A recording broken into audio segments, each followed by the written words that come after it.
I knew my goal was to open a restaurant, but I didn't have the money to hire a full staff to run a food truck. I was the guy that got up at 5 o'clock in the morning, loaded the food truck, prepped, got the food truck to the event at 11, drove it back to the lot, refilled everything, re-prepped, went out to the 5 p.m. service, brought it back to the lot, then took it to the bar, did the overnight service, dropped it at 1:30 in the morning, and then turned around, slept for 3 hours, and did the same thing the next day, 6 days a week. I would take one day off, take my Sundays off.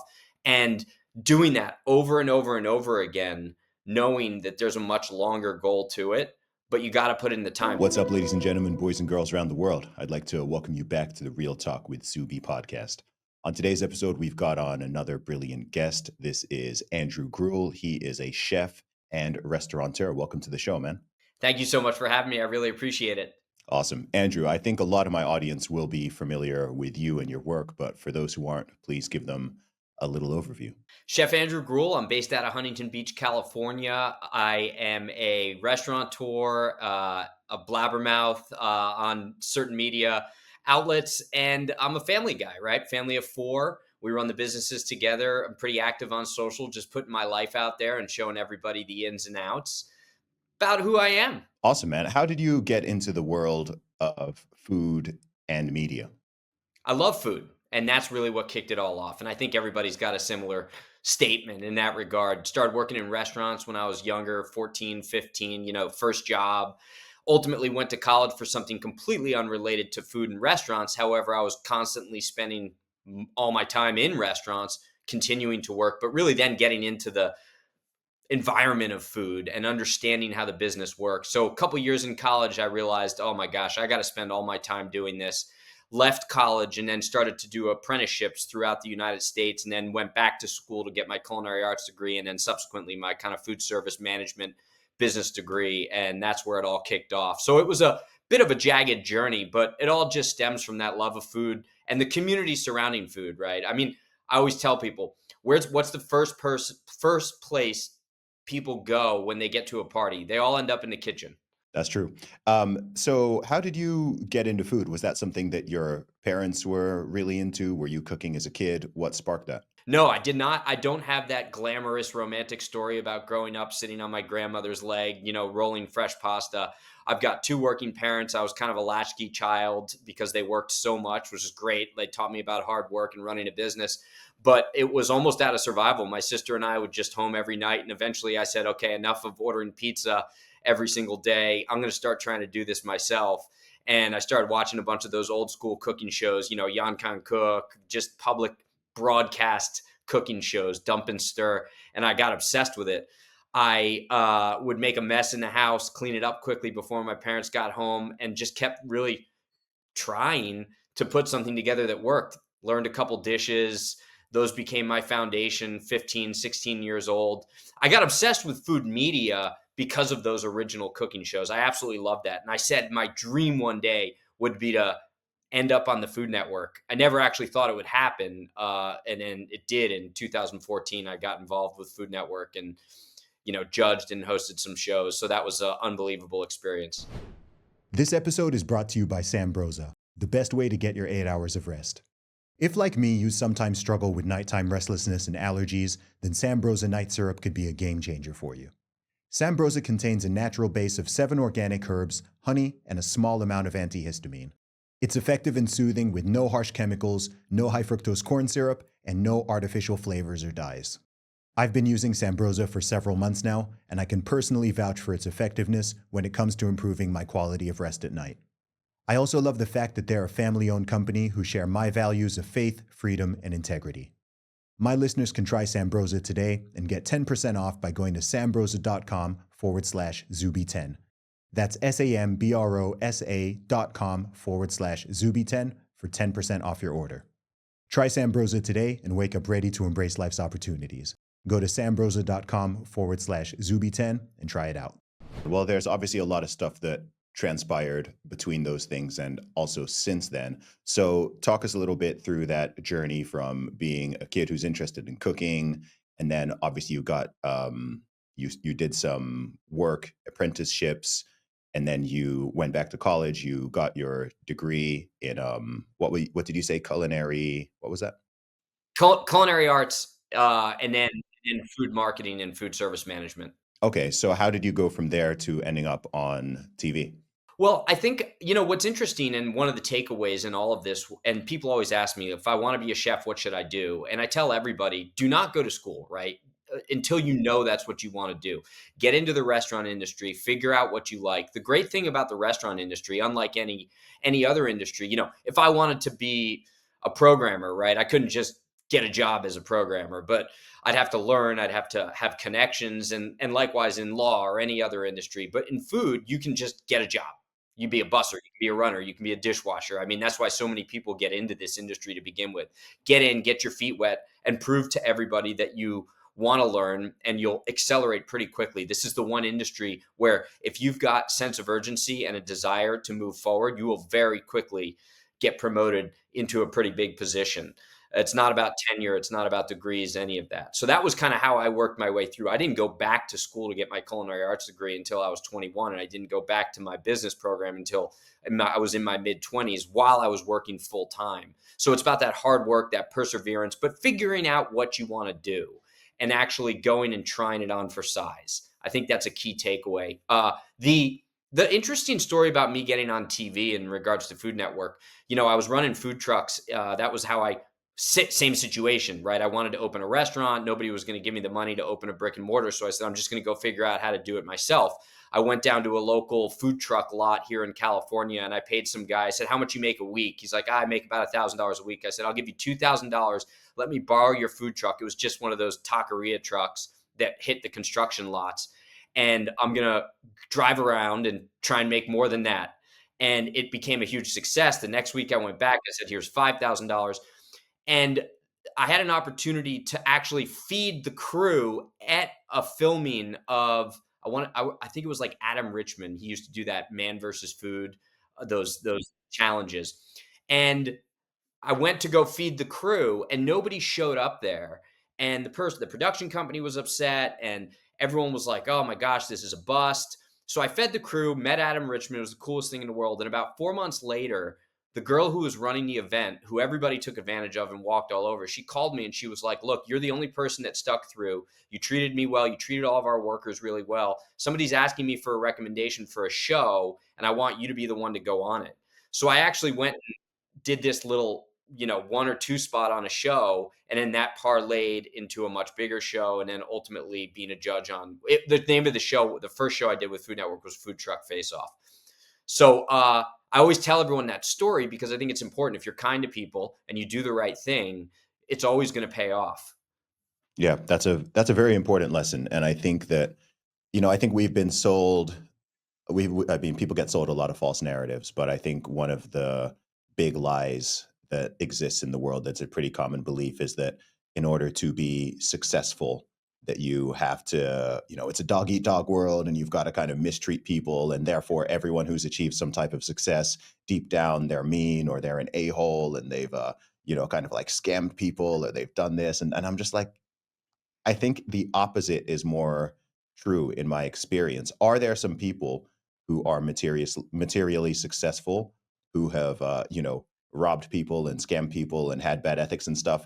It's like, yeah, but I would say that is the anomaly. In most cases, you're going to be a lot more successful if you treat people well because reputation matters. And we all know, I mean, bad news travels a lot further and quicker than good news. So if you just go around mistreating people. Like I come from the music world, and one of the sort of things people say in the music world is, like always be nice to the sound man.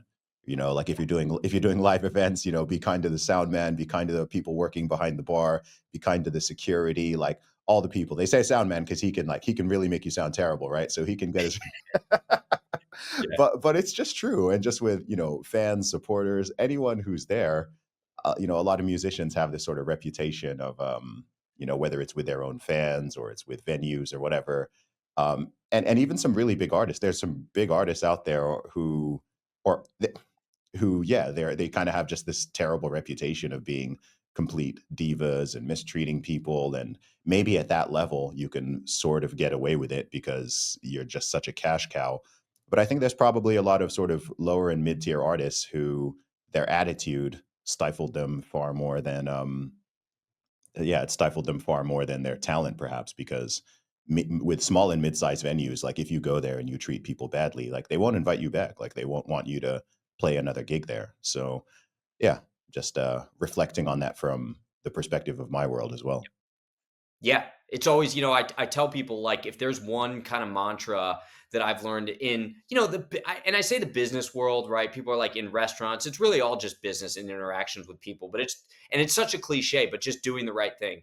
And that doesn't mean like you're just driving, okay, I got to do the right thing at every move. When you hit those important crossroads and those tough decisions, sometimes the calculus that you need to use in order to get through it or to make the right decision is knowing deep down and inherently and viscerally what's the right thing to do. And it's very rarely the profitable thing, or you don't get the short-term gain. It's that game of sustainability, right, with people. And doing the right thing always pays out that much longer dividend, both emotionally and with other people. What was the hardest part of that phase of your career, whether it's the food trucks or it's doing these TV programs? Well, the hardest part is always just getting up and doing the same thing over and over again. Because as one who wants to push through and wants to succeed and do it quickly, right? That's what innovators do, entrepreneurs. And, I mean, I'm sure you're the same way. It's like you know what you're capable of and you want to do it.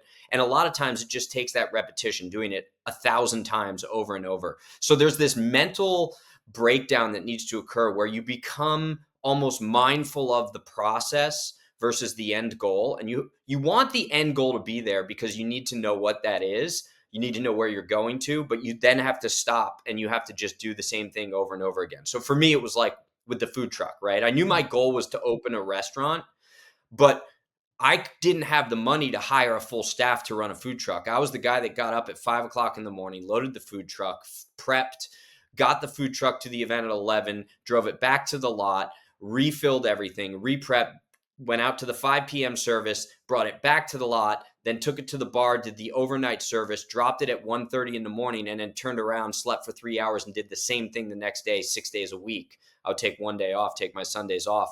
And doing that over and over and over again, knowing that there's a much longer goal to it, but you got to put in the time. There's too much of this neat, like, in my era, I remember the time at which I was doing the food truck thing was when that, what was the movie about Facebook? It was like this, what was that Oh, called? this the social network. Yeah. And that movie had just come out, right? And all my friends who were kind of in tech or in entertainment, I lived in LA, they all were like, oh, I'm going to start an app. And look he became a billionaire right away. So everyone was about the billionaire guy. It's like, look, that's an outlier. That's a 1 in a billion chance. Like, you got to put in the time and you got to really crush some serious like situations in which you feel uncomfortable to get by. So it was hard for me to be in a group of I was young, single, living in LA, Mm. like living with 4 roommates, partying, to be able to do that, right? Like get up when they're going to sleep at night, and just do it over and over and over again. Awesome. So you did the various food shows, and I mean, now you're a commentator and you talk about a whole bunch of different issues. So tell me about this transition. Well, I mean, I know you still do, you're juggling a lot of different things, but how did you get more into the world of, I don't know, speaking out, social commentary, cultural commentary? What led to that? Really, it was the pandemic. So Okay. prior to that, I always I want to say I kept my mouth shut, but I focused a lot on community and these things we're talking about, which are kind of bipartisan, or one would hope they would be, just doing the right thing and always being a good leader.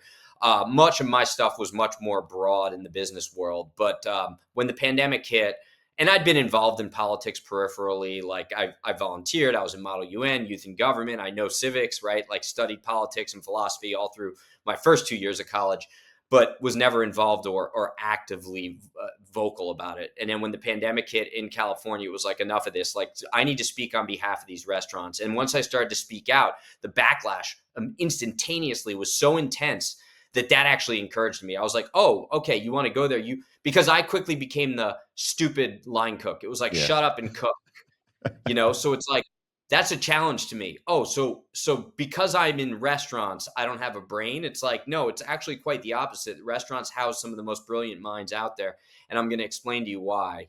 So that thrust me right into it. After I got cut off from, like, well, then I got dropped from all the TV stuff, all the Mm. industry things I was involved with. Was that because of you speaking out? Oh, yeah, 100%. 100%. And at the time, I wasn't in contract with Food Network, so I'm not putting that on Food Network, but I had, and I don't wanna call them out, but I had other big things in the works in the media world, that, they were like, "No, you're done."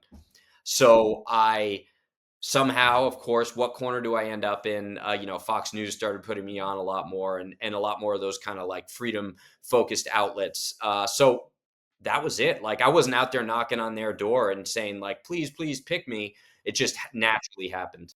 If you're a fan of dystopian fiction and sci fi thrillers, then you should check out Lucid, a new novel by writer Michael S. Milano. Lucid is a 21st century blend of 1984 and Brave New World, set during a devastating pandemic. The year is 2084, and the Pansophical Corporation protects what's left of humanity from the deadly Timbaku virus and a terrorist organization known as Praxis. After losing his wife to the pandemic and being assaulted by public safety for violating curfew, citizen Anthony Sartori begins to have bizarre flashbacks. In a culture dominated by suspicion, asking the wrong questions could put him in the crosshairs, but Anthony is determined to uncover the truth no matter the cost. Lucid is an exciting and timely read that cautions against collectivism, technological surveillance, and sacrificing freedom for the illusion of safety. If that's up your alley, go to lucidthebook.com and grab yourself a copy today. That's LUCID, thebook.com to get yourself a copy. Free to be safe, safe to be free. lucidthebook.com. Yeah, when you have balls and principles, sometimes the fight comes to you. I think there are a lot of us in the, who ended up in the quote unquote culture war without it being something that we sought out. People are coming from these different worlds, entertainment, show business, restaurateurs, like the sports world, whatever, and things just get so crazy. And so many people are just being silent. A lot of people are thinking what you're thinking, but they're not saying anything. They're not doing anything. And for whatever reason, I guess maybe we have those personality types that just mean that we can't stay silent when something is so obviously wrong. Tell me what it was like in California in that time, because I think people had such different experiences depending on where in the world you were at that time. And I know that California was one of the crazier parts of the USA. I did spend some time there in 2021. I went through 2021. I think I went to 10 different US states throughout all the nonsense. And I definitely had some very weird experiences in California, including being kicked out of a couple restaurants. So I'm curious as to what it was like on the ground there, being in the actual restaurant business. Well, being in the restaurant business, it was not as difficult because I'm actually in Orange County, so I was south of LA. We had a lot of people leaving LA to come to Orange County. But just generally in California, there was that tribal perspective on everything, right? Obviously, like the masks and the vaccines and all that, and the distancing, and how dare you, you grandma killer, etc. But it was also just very that you brought up sports, and I think that's interesting because what I noticed in California was with sports being shut down, all the people who the fantasy football guys, the guys that were, oh, everything is sports, right? We all have those friends who all they know is sports. In the absence of sports, they turn to politics because it's sport like. So the people that, we're all about like this football team or that football team, now they're all about like Pelosi or Trump. And they took all the energy that they otherwise would have for sports and they threw it into politics, which really exacerbated that division that I'm kind of defining here. And you saw it very clearly, especially in the Los Angeles general metropolitan area. From a restaurant perspective, we were up against the state, we were up against community, we were up against individuals. When I spoke out, the breaking point for me was when they shut down outdoor dining in beautiful, sunny Southern California, 75 degrees and sunny, and they closed outdoor dining because they said you could spread COVID. And that was absurd. So we stayed open, and I had people threatening me, the family, the kids, people showing up. We had like that, kind of the Antifa group come and spray paint our business. They didn't know why they did, but it was like they were probably paid agitators, and I was on a list somewhere. So it was pretty intense. But for me, the thing that frustrated me was the policy piece of it, because Gavin Newsom shut down outdoor dining. Going into the holidays, it was December like 6th.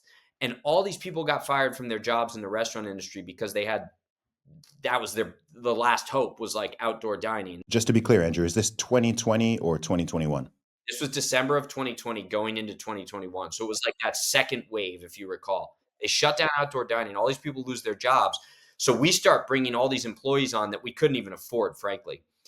And then we started raising a little bit of money. We were like, oh, well, let's raise like $5,000 from friends and we'll use our business to raise money for struggling out of work restaurant workers. Because when they applied for unemployment, Newsom and the Newsom administration said, well, you'll be approved, but you're not going to get the money until we get the federal refresh in 2021. So sorry, going into the holidays, you can't pay rent, you can't pay electricity, you can't do anything. That's when we started our restaurant fund, 86 Restaurant Struggle. And we ended up, like I said, we thought we'd raise $5,000. We'd give away 10 checks for $500 for people to pay rent, buy Christmas gifts, what have you. We ended up raising almost $600,000 over a 5-month period and distributing all of that in like $500 checks across the country.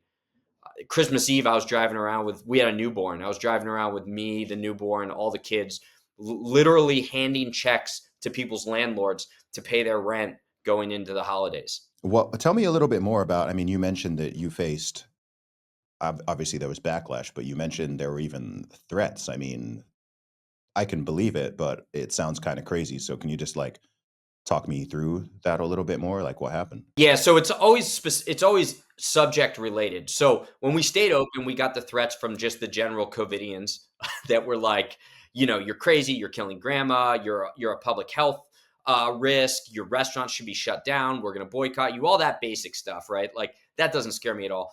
Then I remember I went on Tucker Carlson and I talked about how it was like a month later about how all the money that was coming in through the PPP and all this government stimulus money was actually encouraging people not to work.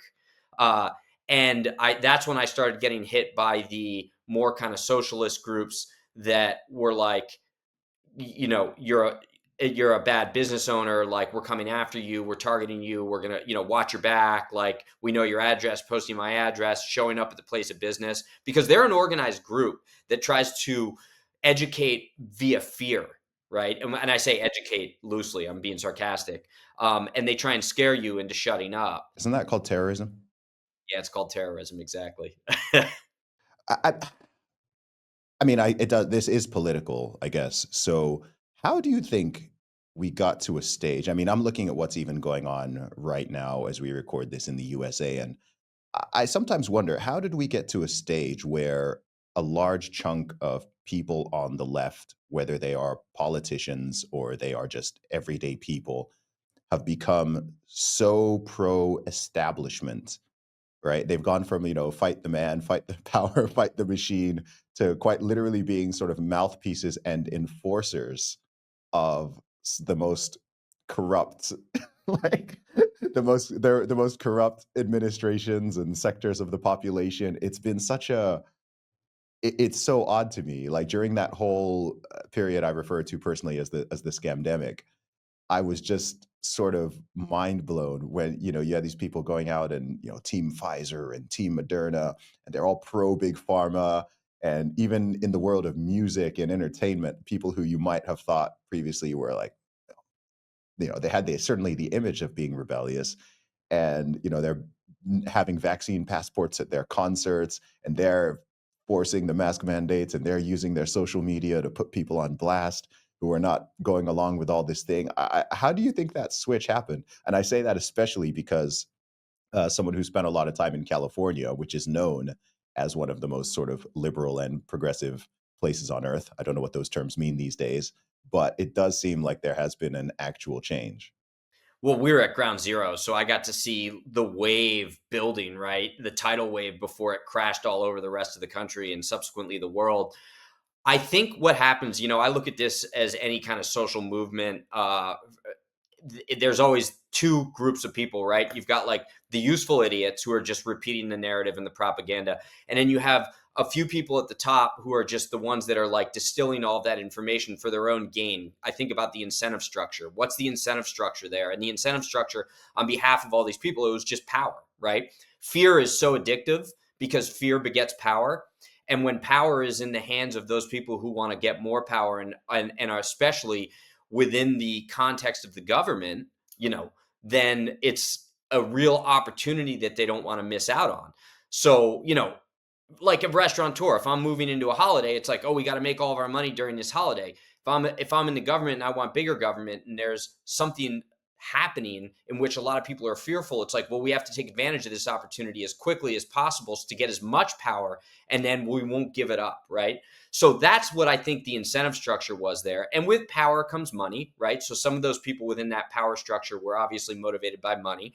And we talk about pharma, right? It's obviously it's like big pharma. I mean, they were paying people. That's 100% documented. So then there's the money, and there's the fear, and then there's the useful idiots that look up to these people as their icons. It's a religion to some degree, and they are obviously, the priests of this religion, or whatever analogy you want to use, and whatever they tell you, and they're good too, right? Like, that's what I say. Everybody's like, oh, Gavin Newsom's an idiot. No, he's not. He's a very smart guy who speaks eloquently and is incredibly manipulative.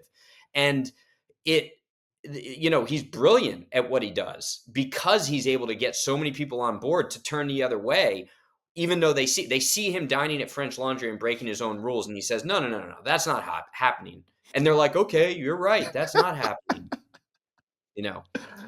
What a crazy time. I mean, 4 years later, what do you think about when you reflect on it? Because I have so many thoughts from that period, and I don't. There's a part of me that kind of wants to stop talking about it and not bring it up anymore. But I think it's important to occasionally reflect on it, partly because I don't want humanity, certainly in my lifetime, to ever get sucked into that type of whew, psychosis, mass formation. I don't even know the correct term, but it was insane. And I don't want people to forget how insane it was and forget how people behaved and just how divisive some people got, how nasty it got, because there has not been any accountability. There has not been any justice, for people who are, people like to talk about justice and social justice and all that. It's like, okay, can we have some actual justice on that one? Not just in California or just in the USA, but this happened across the world, like across Europe, across North America, across South America, many parts of Asia.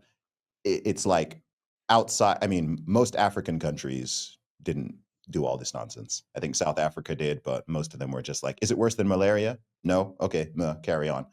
Um, Yeah. but it's so weird. It's kind of been memory hold.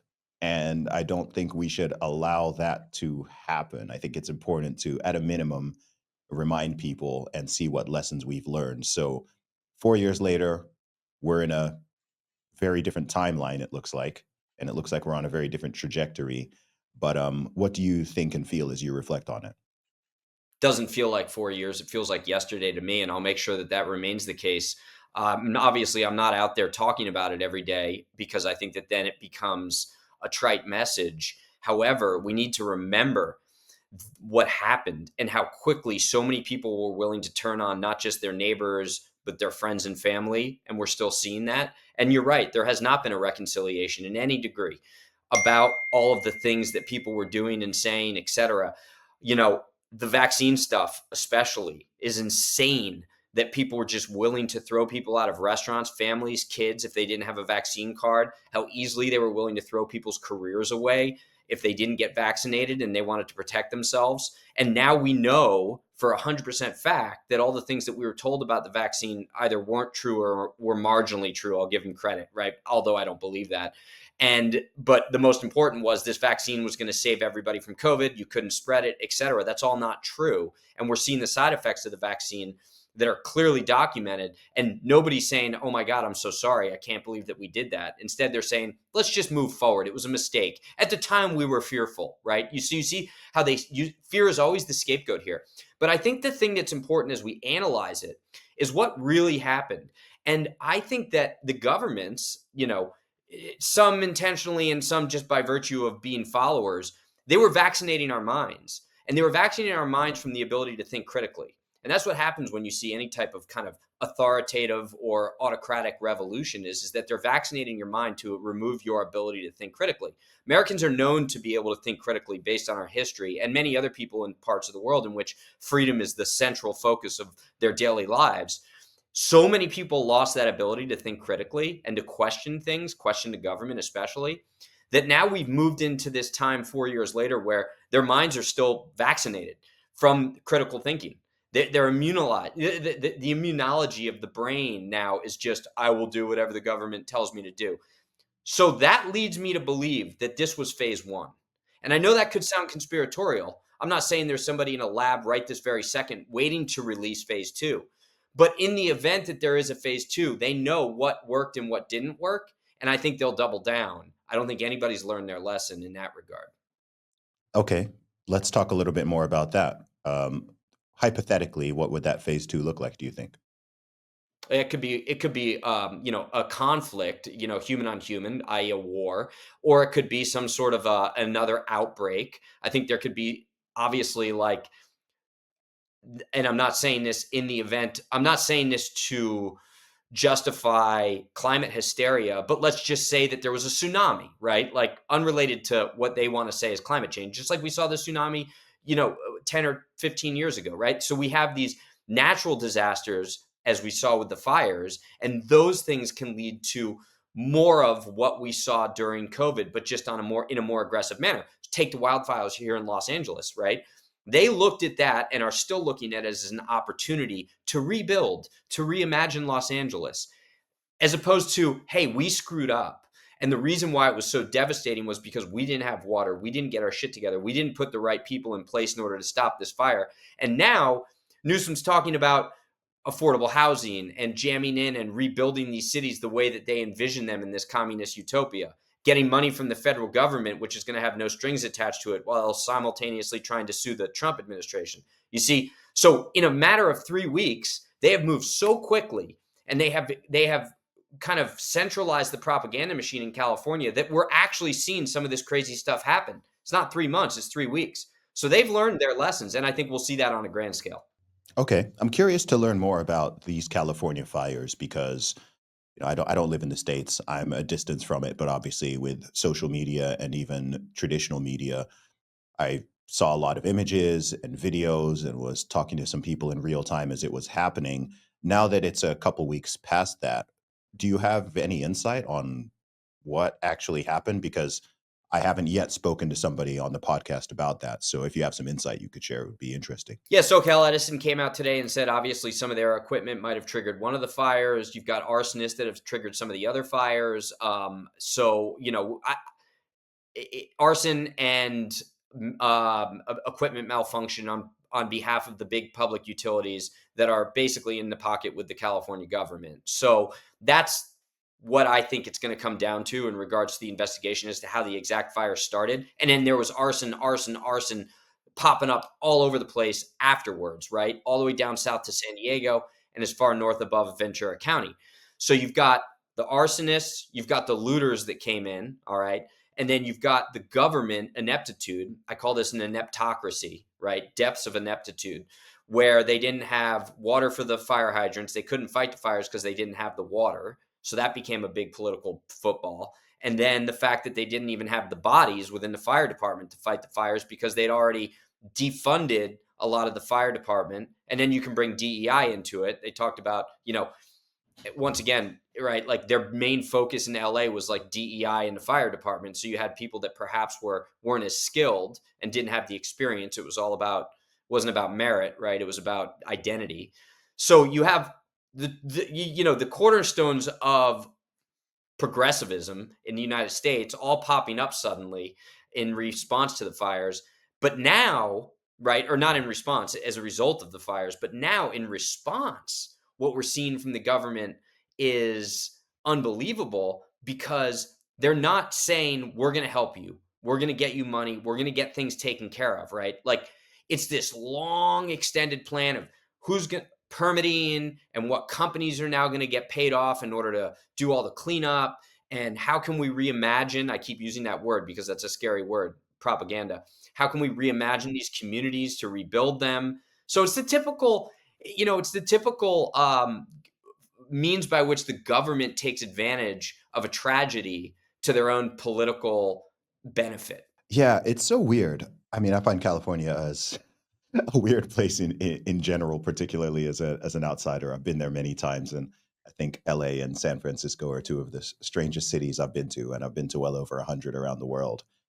I don't understand there's something just in the mentality there amongst a lot of people that I genuinely don't understand. It's like an inability to connect dots and strange sort of intellectual disinterest in Yeah. kind of analyzing why certain things are the way that they are. And it's also frustrating because when these types of situations happen in the USA, again, I say this as a non American who cares about the USA and has lots of American friends and followers.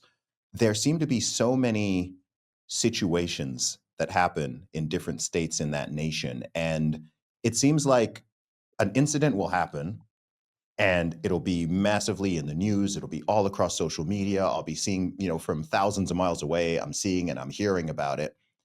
And then it kind of just moves, the conversation moves on, and there's never any it seems like there's never any like full invest in the same way that happened with the whole pandemic situation, right? Like there's not an investigation and some accountability, and people really find out what happened, right? So I don't know. There was that Yeah. situation a couple, I don't know, a month or two ago, and there's like drones flying around, and then there Yep. was wasn't there some situation where like that train derailed? I can't even remember what town it was, and like East Palestine. East Palestine, and then there was like stuff in the water, and then you're having like the Hawaii fires. I don't Mhm. know what maybe there was a resolution. I don't know what sort of came of that, how it started, how it ended. You've got these fires in California. It's like things happen and it captures attention, and then it's just like, okay, on to the next one.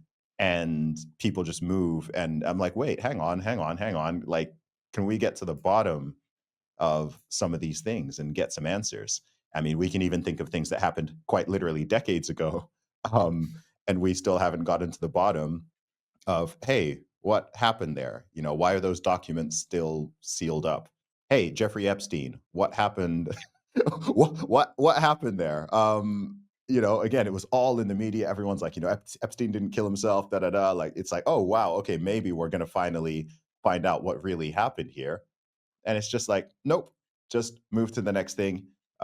He was guilty, but apparently, there were victims, but there were no there were no buyers. Like there was no one involved in the other end of this. So just move on. And I just find that strange. It just seems to keep on happening more and more. I don't know if it's always been this way. Whenever there's tragedy or incidents, the United States government never reaches resolution, conclusion, or even hits transparency. They're not transparent in the least bit. They just move on to the next catastrophe or tragedy or headline, as you mentioned. And that's why so many people have lost trust in their institutions, institutions that were once the cornerstone of the country, or even just the world, right? I think that like certain agreements and institutions that connected around the world, as we lose trust in them, now suddenly there's this like this little shadowy distrust. But then those people who start to ask questions or think critically, as you mentioned, and have some intellectual curiosity are immediately deemed conspiracy theorists and were cast aside, uh, by design. And that's it. So if we've lost trust in the institutions and we can no longer believe what they're telling us, and we have zero transparency, well, then we need to break the institutions down altogether. Because the way I look at governments, both local, state, and federal, and then even on a worldwide level, is that if they're taking our money, then they're essentially consultants, right? They're there to kind of pull together all of the information and then represent the information on a grand scale to us. If they're not doing that, then they're not doing their jobs. Why are they taxing us, right? Why are we putting together these groups of people to do the investigations if it's not being done? And every single time, at least in the examples that you listed, there you come to find out later on in a very quiet setting or a Friday afternoon at 6 p.m. that the original conspiracy theory was the answer. Who knew that Occam's razor now would apply to conspiracy theories? Yeah, right. Like that's the case now. So you mentioned the drones. I said right when the drones were flying around, I go, the government knows about them, and there's a reason they're just not telling us. And it was, oh, we don't know these drones. Oh my gosh. I'm like, the government knows what the drones are. What came out a couple weeks ago? The Biden administration actually approved the drones. They gave them the airspace. Everybody knew about the drones in the government, but they were saying we don't know anything about it. East Palestine, the cause of the fires, Epstein, we all know it's out there. The JFK papers. Why are we talking about the JFK papers 50, 60, whatever, 70 years, I can't even do the math, years later, and we're still fighting about those papers being released? Yeah, it's bonkers to me. Yeah, when we talk about this like shadowy, nefarious government, like it's right there. Once again, the ability to think critically. Yeah, and it's kind of fascinating because now that you've got the Department of Government Efficiency, DOGE, it Yeah. looks like they're taking a. It's intriguing what's going on right now because I'm like, oh, okay, is the swamp actually being drained? I tweeted that yesterday, and Elon replied. He's like, "Yep, the swamp monsters are very mad right now," and I'm just Yeah. like, we people say these things, people say certain slogans, drain the swamp, do this, do that, and there's that sort of disbelief of like, wait, is this maybe gonna actually happen? Like, I'm very sort of cautiously optimistic. I mean, just yesterday, I didn't even know that I'm from the UK. I didn't even know Yeah. until yesterday that the BBC was receiving funding from American taxpayers. I did not know that my Yeah. entire life. Millions. I was, yeah, I wasn't even aware of that. And I'm just like, oh, wait, why is that? Why is that a thing? And I somehow doubt the average American was aware that some of their tax money was going to funding the BBC, which is British state-run media. So Yeah. what else are they going to uncover? It's man, I really do hope that they're able to. I really do hope that they're able to make some serious headway with it. That would be. It's never happened before, as far as I'm aware. So that would be great. Well, I think just the fact that people are talking about it in and of itself is already successful. Yeah, we need to actually start to see rubber hitting the road to some degree, and these programs getting cut altogether. And what's hilarious is the response. I always look at the response, and the people now that are trying to justify this. They're like, they're picking one. Yeah, it's like if you throw $400 billion at problems, you're going to be able to hit a target along the way. So, like, if you cherry pick one of these things out and you're like, but guys, look, doesn't this look good? It's like, yeah, maybe that one feels good, but we need to remember what USAID originally was. I mean, it was about educating the world, right? In like a a communist era, right? This was like the post-communist. But when the Cold War ended, like we didn't need to do this anymore. That it was all about softening this view and trying to prevent people from joining into this like communist manifesto. And that was, Cold War time. Like we're talking 75 years ago. So there's no reason for any of this anymore. Andrew, I want to shift gears a little bit. We've touched on family a couple times. I know that you're a family man. How did you meet your wife? We met actually through the restaurant business. She was going to a culinary school here in Orange County, and her like classmate interviewed me for a project for school when I owned a business, when I owned my first location. And she said, "Oh, you got to meet my other like teammate in this kind of like culinary program." And she messaged me on Instagram. Yep, this was when all there was Instagram, right? Actually, no, she didn't even message me because they didn't have messaging on Instagram at the time. This was in 2013. She commented on a photo, and we set up a date on the photo. We had our first date, and then we were married 5 weeks later. Wow. Oh, geez. Yep, Okay. Now that is the Department of Efficiency. that is the. There we go. I was the original. I was the original romance Doge. Department of Gruel Efficiency. Man. And how many kids now? 4. Amazing. Um, Yeah. how does that impact all the things that you do? Well, it's the fuel to my fire. It really is, and it also prevents me from making stupid decisions because now I got to think on behalf of a family, which is a good thing. So I tell everybody the story. And Lauren, right after we got married, she was like, "Well, what am I doing? Am I still going to school?" I was like, "No, you're going right into the restaurant." Like she just stepped right in with me. She's my business partner. She runs the restaurants with me. She does everything with me. She's a brilliant woman.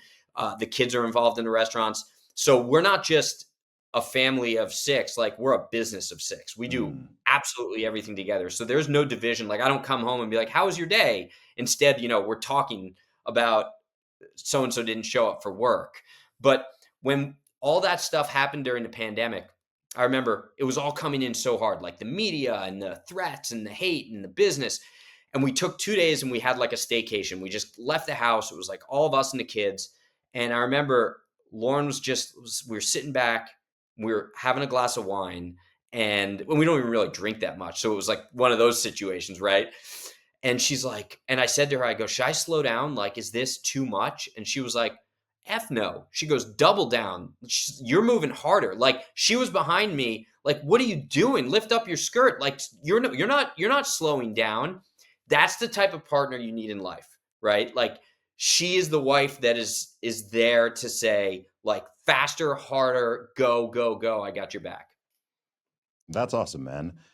The reason I ask about this is partly because a lot of people use their families and their children in particular as an excuse not to do things, whether it's an excuse not to go to the gym, an excuse not to speak out, right? I get a lot of the, oh, well, Zuby, it's easy for you because, you don't have kids yet. So you can just say what you want. And I'm like, I'm 99% sure that if I had kids, I'd go a lot harder than I currently do because there's even more stake and more skin in the game. And I find that when I look at, I know a ton of parents. And when I look at parents, I find that there's often those who use their children and family as a reason. Sounds like very much you're in that camp. And there's people who use them as an excuse. So all the things that they probably should be doing or could be doing, they're like, oh, well, I can't because I have a family. I can't because, and then there's other people. It's like, yeah, well, I've got a family, so I have to. So I've never really bought that one when people sort of use that as a reason. Uh, yeah, I don't know. Maybe it's just again, perhaps it's a personality type thing. Perhaps it's a character thing. Perhaps it's an upbringing thing. But I feel very inspired when I see both fathers and mothers, but I guess fathers in particular, being a man myself and a future father. I take a lot of inspiration when I see guys who are fathers and they have families and they have kids and they're just like in whatever sector they're in, whatever area of life they're in, and they're just like they use it as their motivation. I find that very inspiring because it breaks that false narrative of like, okay, cool, when you're a single man, you can do all these things and you can work hard and you can speak out and you can put your head over the parapet a bit, but as soon as you get married or you have children, you have to kind of shrink down. And I love seeing guys like yourself just out there in public. There's so many people. I mean, I'd say most people, even in conservative media, like have families and have children, and they're not cowards. They're saying what needs to be said and doing what needs to be done. Well, I want my kids to see that we're open and honest and we're kind about it, right? Like, you don't need to be an a-hole. You can just be open and honest about your opinion and respect other people's opinions. So that's first and foremost.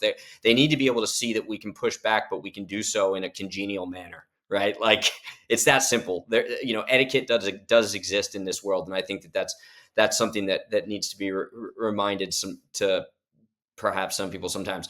But when it comes to the kids, and I didn't understand this until I was a father, but the way that it drives everything that I do, and I can't speak for other fathers, but there's just something bigger. There's something so much beyond. Like, it really pulls you out of yourself, uh, and you're the last person you think about. But there's always a way, and there's always opportunities. When it comes to fitness, my wife and I are both fitness freaks. There was a point at which I was trying to, because I was a runner at some point in my life, but I was like, I've got that body type where it's hard for me to like gain muscle weight. And I'm like, okay, I'm going to be lifting, lifting, lifting. And then we had our fourth child. And I'm like, look, I can't bring him in the gym for the next 6 months. I'm going to become an endurance long distance runner again, whether it's ultra marathons or whatever, so I can put him in the stroller and I can run with him in the stroller. Like, you always find a way to do things, and that's, banging out 70 or 80 miles a week, because that's what I could do, but I needed to stay fit and healthy for the kids. And I want them to see that too. I love that, man. I find that so inspiring. Yeah, no, I'm hearing this and I'm kind of like making mental notes here because I'm just like, man, like this is that chapter is coming soon for me. So I'm Congrats, man. I'm taking all the notes that I can. Yeah, I mean, and I'll tell you this then. I'll tell you this one thing because as a future father, there's no how-to manual. You know, that was the scariest thing for me was like, am I doing it right? Is this the way to do it? Like what it is. And I learned on 2, 3, and 4, like there's no how-to. You figure it out. We actually do have an innate sense of survival, especially when it comes to parenting. And nowadays with social media, it's like everybody has a way, everybody has a judgment, everybody has an answer. It's just right inside your heart. That's awesome, man. So what have you got that's in the pipeline? What are you excited about right now? So I've got the book that we just wrote, which is the Gruel Family Cookbook. We did that in partnership with Brave Books. 50 recipes, really easy, approachable, fun, just getting people in the kitchen. What we've learned as a family is that the best time we spend is when we're cooking together and we're in the kitchen. Even though we have restaurants and we're in the kitchen together, it's like doing it all together, kind of bringing people back around the family table, talking about things, understanding that there's that moral North Star there. I think all that can be done through food. So we launched that cookbook. That's exciting. We've got our show, American Gravy, which is our cooking show. We've just kind of done that for fun, but now we're growing it into actually having guests on and like cooking with wild personalities, if you will. We just shot an episode with Matt Gates. We're gonna be releasing that one soon. So food is the great unifier, right? So I always say like the best way to get people talking about things, but on a level in which you do think critically and you remove the emotion, is by doing it over food or with food or through food. That's awesome, man. Are you optimistic about where everything is headed now in your country? I'm optimistic, obviously, because of the players that we have in place in regards to policy. I'm also optimistic about what I've seen from some of the fighters here, not physical fighters, and there's also some good physical fighters, but the way in which Americans have proven that they have grit. Some people have folded and turned into cowards, and other people have shown we've got the grit. And I think the grit overpowers those cowards. And I think we know that we've got the majority in regards to like grit and a desire to fight for our freedom. So that's still there, and I'm optimistic about that. And I'm optimistic about the family unit. I think that we're seeing a revival of religion and faith, and there's really good things happening on a local level, especially here in California. I mean, the community of faith here in California is unbelievable.